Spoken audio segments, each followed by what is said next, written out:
कहानी स्टोरी। अमित दिल्ली की रात की सड़कों पर अक्सर कैब चलाता था। आज की रात कुछ ज्यादा ही खामोश थी। रात के लगभग 2 बजे थे और उसकी शिफ्ट खत्म होने वाली थी। राजीव चौक के पास से एक आखिरी राइड मिली।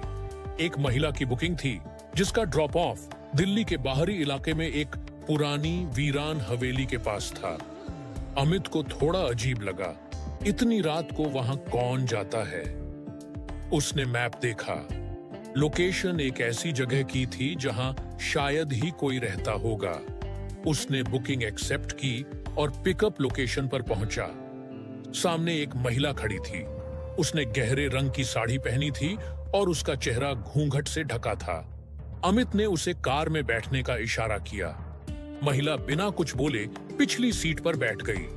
कार में एक अजीब सी हल्की हल्की सड़ी हुई फूलों की गंध फैल गई।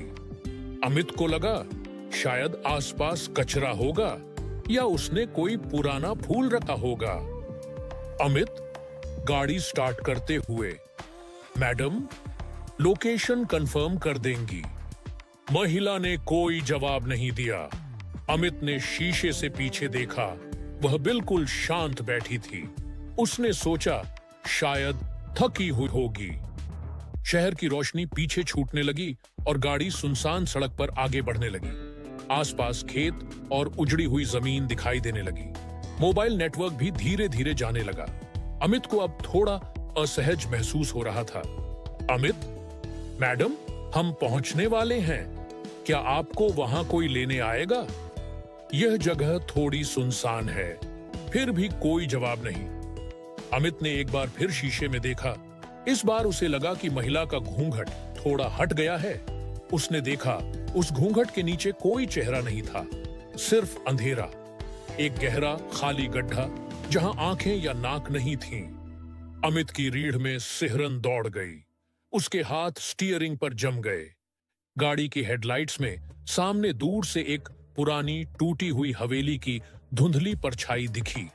हवेली इतनी पुरानी थी कि उसकी दीवारें जगह जगह से टूटी हुई थीं और खिड़कियां बिना कांच के खाली आंखों जैसी लग रही थीं।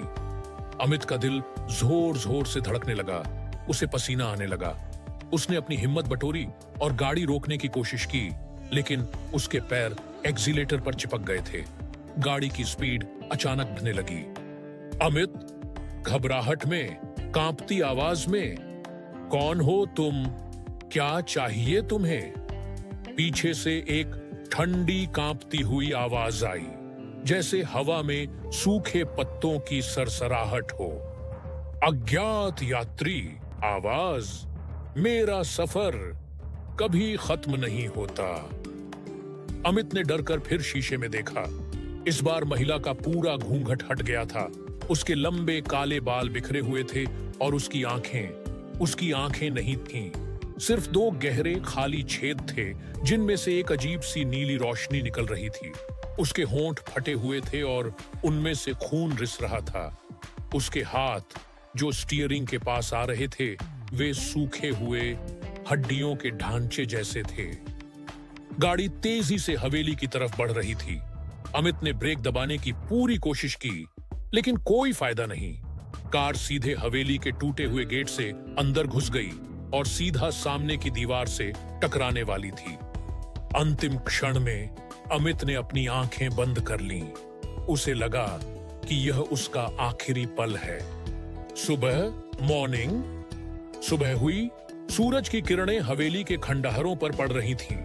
एक राहगीर ने देखा कि एक टैक्सी हवेली के गेट से थोड़ी दूर पेड़ से टकराई हुई है। कार का अगला हिस्सा बुरी तरह क्षतिग्रस्त था। जब पुलिस और बचाव दल पहुंचा तो उन्होंने देखा कि अमित स्टीयरिंग व्हील पर बेसुध पड़ा था।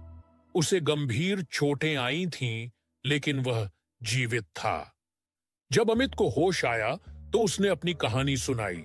कोई उसकी बात पर विश्वास नहीं कर रहा था। सबने कहा कि वह शायद नींद की कमी या डर की वजह से भ्रमित हो गया होगा। लेकिन अमित को आज भी याद है वो खाली आंखें, वो सड़ी हुई गंध और वो ठंडी आवाज जिसने कहा था, मेरा सफर कभी खत्म नहीं होता। आज भी दिल्ली की रात की सड़कों पर कई बार लोग एक अजीब सी टैक्सी को देखते हैं, जिसकी पिछली सीट पर एक महिला बैठी होती है, जिसका चेहरा घूंघट से ढका होता है, और जो भी उस टैक्सी में बैठता है वो कभी वापस नहीं लौटता। उसका सफर भी शायद कभी खत्म नहीं होता।